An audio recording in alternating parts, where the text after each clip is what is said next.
May starts Mental Health Awareness Month, and one topic that is front and center this month is preventing suicides across the country.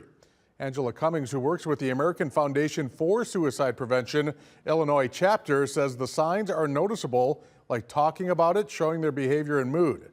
Some tips to reduce the risk of suicide can be to focus on mental health and not be afraid to start conversations. There are also several resources available, like texting 988.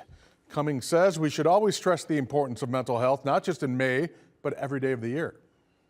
It may not have been recognized, it may not ever have been diagnosed, and it may not have been treated or adequately treated.